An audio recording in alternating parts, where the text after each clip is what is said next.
Amis du paranormal, bonjour. Petite vidéo aujourd'hui pour vous montrer dans la séquence présentation, formation et pédagogie, donc pour IRP. Aujourd'hui, je vais vous parler du fameux thermomètre infrarouge à laser que j'utilise très souvent. Vous avez dû déjà le voir dans une de mes quelques nombreuses vidéos. J'ai retenu l'attention de celui-ci puisqu'il est plus fiable, plus efficace à mon goût.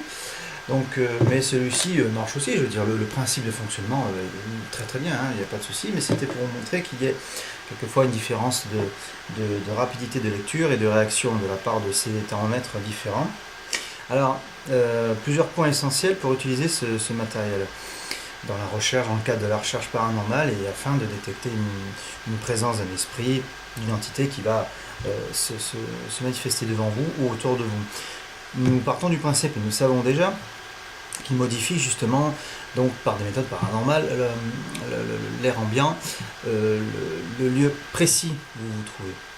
Alors évidemment, moi je dis que c'est un des instruments les plus fiables, les plus efficaces, permettre d'amener, je ne dirais pas forcément la preuve, mais permettre de se dire et de démontrer que quelque chose de surnaturel se passe.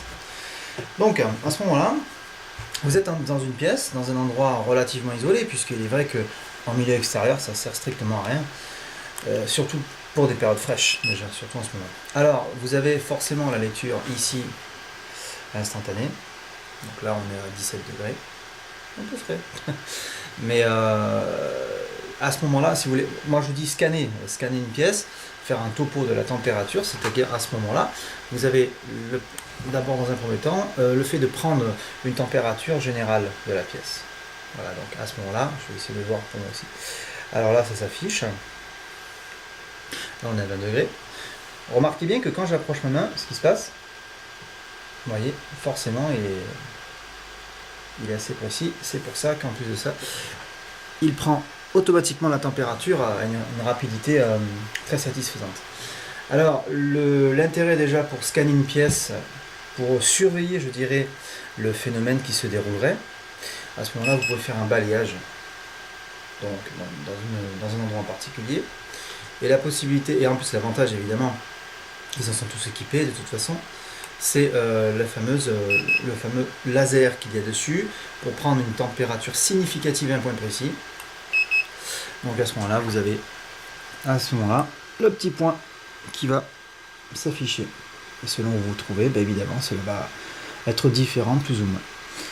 Alors bien avant cela, et ça je pense que c'est le plus important, quand vous êtes sur le point d'aller enquêter, d'aller investir un endroit, d'investir essentiellement une maison, je dirais fermée, entre guillemets, il faut déjà vous partir en reconnaissance des lieux, puisque vous allez évoluer dans la nuit, dans l'obscurité, mettons avec vos caméras infrarouges et ainsi de suite.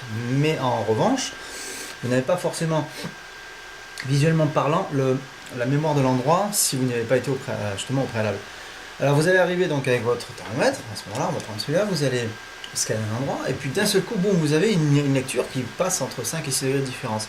Ce qu'il faut savoir, c'est que selon où vous vous trouvez justement, c'est que vous allez avoir une différence par rapport à un endroit, supposons un trou, un passage, une aération, une fenêtre, quelque chose de mal aéré. Alors évidemment, vous aurez une différence de température naturelle. Savoir qu'il faut compter entre 1,8 degré, un courant d'air. Un courant d'air, cela va vous fausser complètement, enfin du moins ça va, lui, il va l'enregistrer. Ce qu'il faut savoir, c'est que une fois avoir fait votre reconnaissance, vous savez très bien et pertinemment que dans cette pièce, il y a soit un trou, une aération quelconque. Alors ça, faut pas l'oublier. C'est pour ça que c'est important les reconnaissances avant de faire une investigation. Donc, le thermomètre infrarouge à laser va vous permettre justement de vous montrer que si la pièce est totalement isolée, s'il y a quelque chose qui se passe, un problème, je dirais un problème, quelque chose qui n'est pas normal, puisque une chute de température, comme moi sur la plupart de mes vidéos, je pense que vous l'avez déjà vu, on le voit très très vite de toute façon. Donc dans cet endroit vous êtes je dirais hermétique, dans une chambre, une salle à manger, une cave, vous pouvez être certain qu'à ce moment-là, s'il y a une perte de température, on désigne à peu près entre 5 et 6 degrés de différence pour que ce soit valable, pour se dire qu'il y a quelque chose de pas normal qui se déroule. Là vous pouvez vous dire, bon là,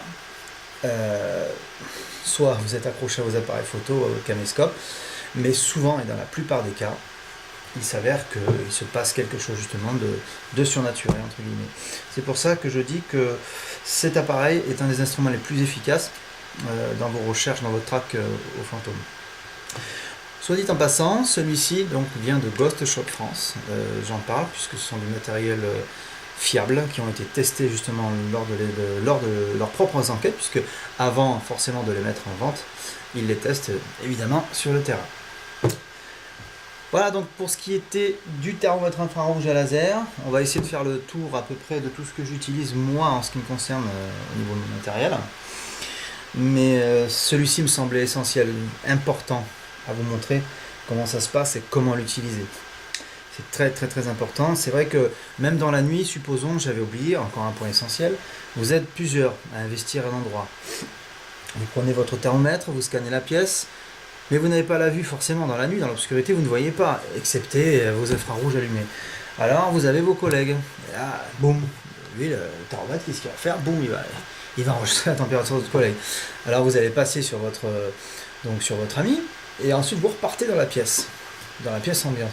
Et là, à ce moment-là, il va repartir à une température fraîche. N'oubliez surtout pas qu'avant de dire oula, il se passe quelque chose ou un fantôme passe devant moi, il faut vérifier la crédibilité de ce que vous avancez, mais surtout vérifier ce que vous scannez en température.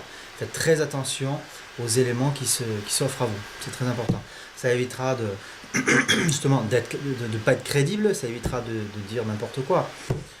Les gens attendent de nous, je parle des enquêteurs paranormaux, déjà du sérieux, du logique, de la rationalité pour être crédible, je l'ai déjà dit très souvent, mais il faut surtout écarter toutes les hypothèses afin d'en observer le plus important. Et si le plus important c'est le surnaturel, c'est le paranormal, on reste sur cette position et on travaille dans cette position pour être sûr.